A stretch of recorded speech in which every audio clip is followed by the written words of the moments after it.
Hey guys, Drifter here. Welcome to Advanced Warfare in Depth. In today's episode, we're going to be reviewing the SAC3 Akimbo submachine guns. I think these are some of the best weapons in Advanced Warfare. I might have some personal bias because I'm a big fan of Akimbo weapons, and if you've watched my channel for a long time, you've surely seen that. But I think these are right on par with the Black Ops 1 Akimbo Skorpions, and that they're very, very good weapons, and that if they weren't banned by MLG, that they would definitely be seeing some competitive play. But alas, I digress. The gameplay that you're seeing now is me using them with rapid fire and extended mag, either with or without the laser sight, and we'll talk about why later on.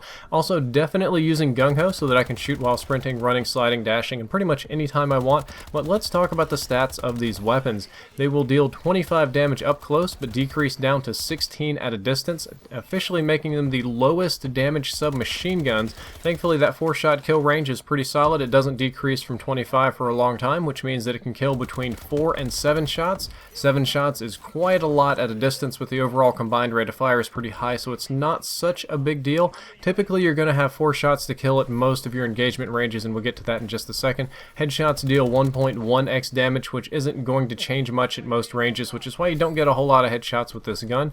The 4-shot kill range is actually pretty good at 17 meters, which looks like this. This is the 4-shot kill range of the SAC3, which is very good considering, you know, that it's an Akimbo gun and they can kill in 4 shots at that. I mean, that's better than the MP11 and several other guns in this game, and that's really about the maximum engagement range anyway, so most of the time you're going to find that it will kill in 4 shots and rarely 5 or 6.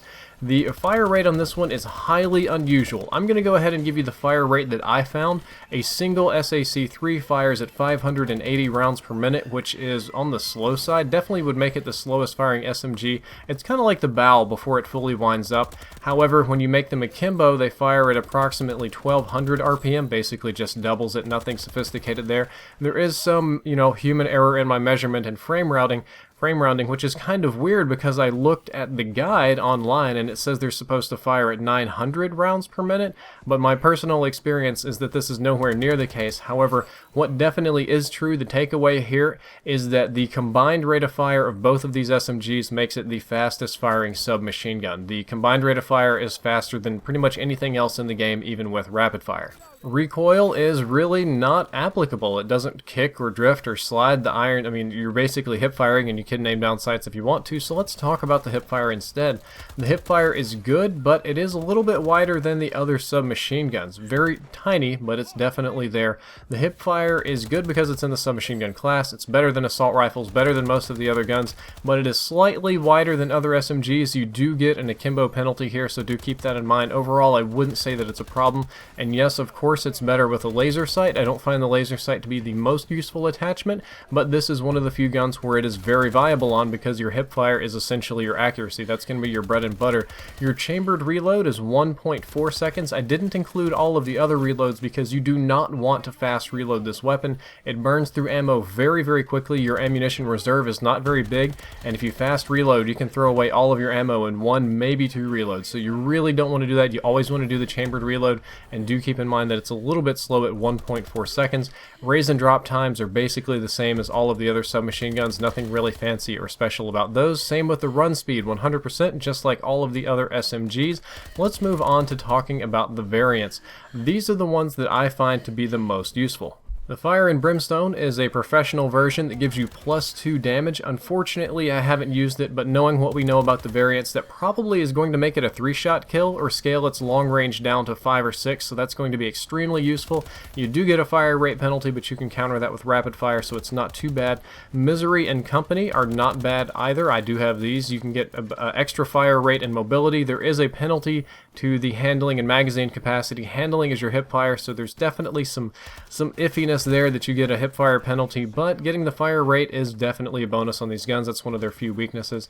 And you can also have the rapid, which increases the fire rate and a decrease to mobility, and we know that mobility doesn't do anything because it's just aim down sights time, so that's basically just +1 fire rate, nothing else going on. Rapid is a very, very good choice if you have it unlocked. As for my opinion on this gun, I feel that it is the best SMG for small maps. Period. There is really nothing that competes with this in small maps. Like, I use Biolab all the time. Biolab, Comeback, certain choke points, and Ascend. This gun is very, very strong and highly underrated. There is a weakness in that each individual submachine gun shoots kinda slow, so I almost always stack rapid fire on that, which pushes it up closer to 1800 RPM, makes it very, very dangerous, but overall I do think that it's a good gun. You want to pick this weapon anytime you just want to go bananas on a small map. It's incredibly fun. It's probably not the most practical weapon at all times, but it is very fun, and it is strong enough for you to not, like, you're not gonna, hate yourself for using something goofy. And again, small maps, way to go. Oh, choke points, so dangerous. My loadout with it is actually a little bit attachment heavy. I prefer to run laser sight to increase my accuracy, tighten up that hipfire spread. That's very important. Not important on a lot of guns, but you want to get all you can get here. Rapid fire is very important. That it is a 4-shot to kill instead of a 3, so we know 3 shots are pretty much always going to kill faster. So you really want to up your RPM to make it drop fast. And because you're going to burn through ammo like crazy with this gun, you want extended mags. Extended mags are going to be very, very nice for you because you're just gonna dump ammo at people, especially with rapid fire. You need that for sustained fire. You're gonna have to run primary gunfighter. Also put gung-ho on it. Very, very useful with gung-ho so that you can shoot while sprinting and charging into people and sliding, jumping, all sorts of stuff.